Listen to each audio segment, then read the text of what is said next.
Joining us now to review some of the headlines of today's newspapers from around the world is our Rice News analyst, Emmanuel Ufeni, the great Malabite. Good morning, Emmanuel. Good morning, Ruben. Good morning, Ayo. Good morning, Mr. Ufeni. Yes, we'll start the review with This Day, Nigeria's newspaper of record.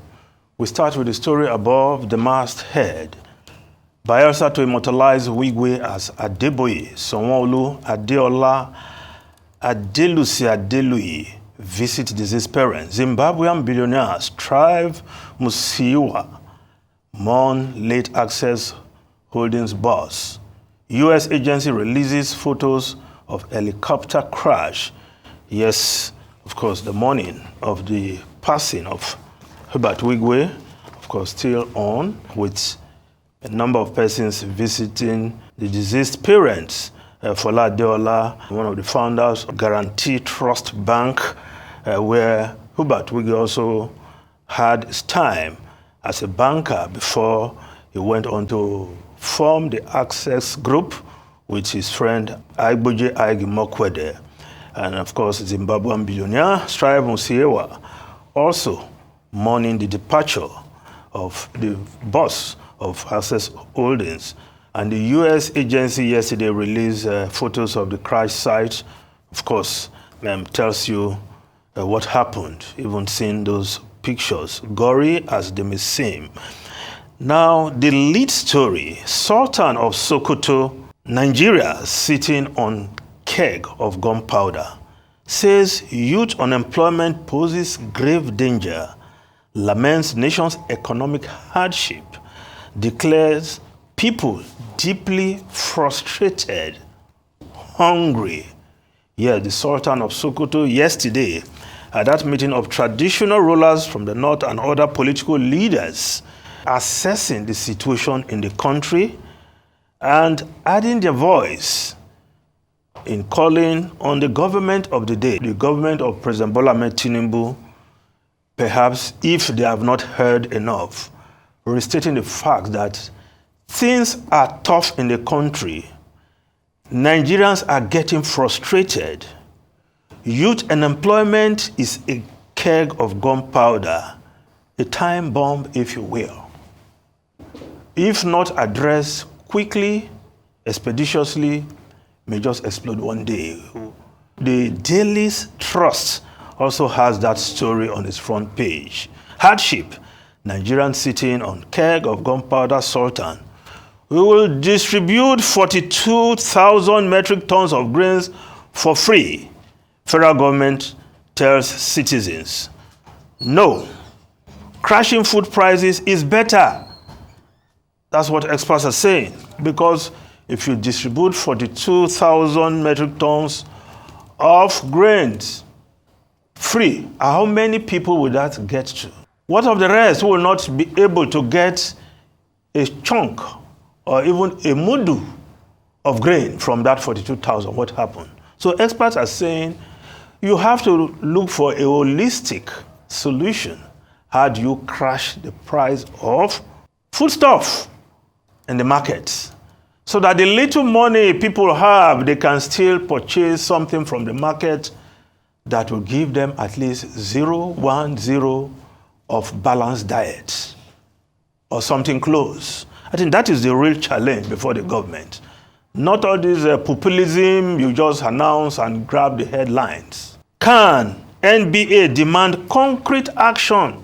Zulum Abiodun Sanwo-Olu unveiled measures where some subnationals, states, are also coming up with their own solution. Lagos State yesterday, Sanwo-Olu, the governor, talking about giving some money, trader money, to traders to boost their businesses. How that solved the problem of the rest of the society within the Lagos space left to be seen. And we hope this trader money, because I've heard the Yaologia and the Babaologias of this world having a say on how that money is distributed. But in Ogun State, as you can see in the front page of This Day, Prince Dapo Abiodun there also unveiling a package of 5 billion naira as intervention fund to cushion the impact of this hardship in Ogun State. And Ogun State happens to be one of the few states that have effectively put CNG buses on the road, and the citizens are already using it. So Ogun State leading the charge there again, Prince Dakpo Abiodun doing what he has to do to ameliorate this hardship that is staring all of us in the face. Now, the Nigerian Tribune newspaper, the same story from the Sultan as the lead, but the other story below the lead story, 60 reps won't return to parliamentary system. Senate unveiled 37-member Constitution Review Committee. Yes, that committee should be about 43 now, because the Senate president did say that apart from one senator representing each state, including the FCT, they have also picked one senator from the 6 geopolitical zones to be part of this committee. So we'll be talking about 43-member committee. But the news there is that 60 members of the Senate are also pushing that part of the constitutional amendment we must do and do now is to change our system to parliamentary system somewhere along the line. Well, that argument has been on for a very long time. So if we have legislators who are ready to push that through the legislative process, I would say it's a welcome development, because Nigerians will have the opportunity to discuss this, because the presidential system is proving to be very expensive and also divisive in its own way, because we have this winner-takes-all mentality, which also leads to the polarization in the polity. So it's a good move. I'm sure when that debate starts, we'll all be part of the debate, as it were. Of course, that story is also on the front page of the New Telegraph newspaper. Over 60 reps signed to return Nigeria to parliamentary system of government. Now, the Vanguard newspaper, we'll just look at the front page of the Vanguard newspaper quickly. Bandits now rape our women, Zamfara indigene laments. We are taking the right steps to end it, says government spokesperson.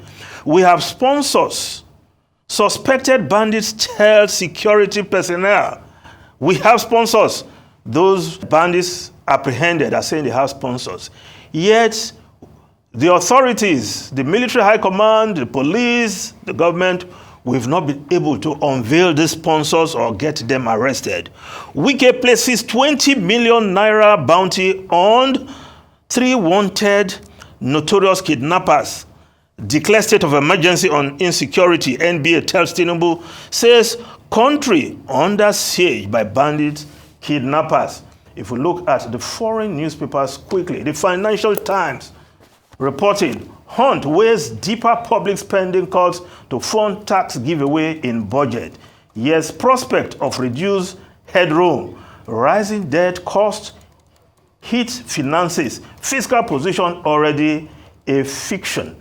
Now, if we look at the Independent newspaper, the lead story there, act now to stamp out sex abuse in mental hospitals. Yes, an investigation done by the Independent of the UK talks about sex abuse in mental hospitals and the need to deal with this.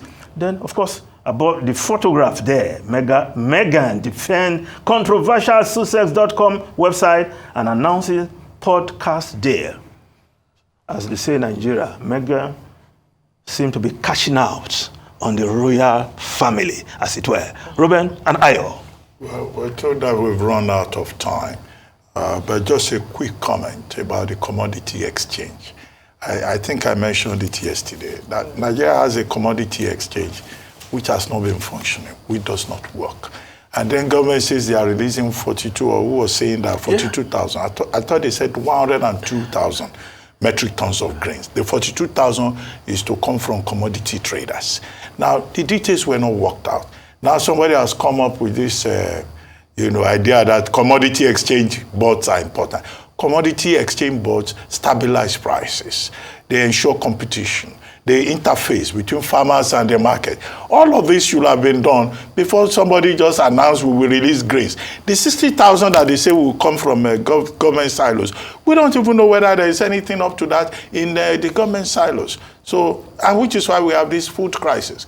But it's good that some of the states, you know, are beginning to intervene, Ogun State and also Lagos State. Lagos State yesterday launched Lagos market trader money and all that to target about 15,000, you know, in different parts of the country who are Lagos people. But in any case, thank you, Emmanuel.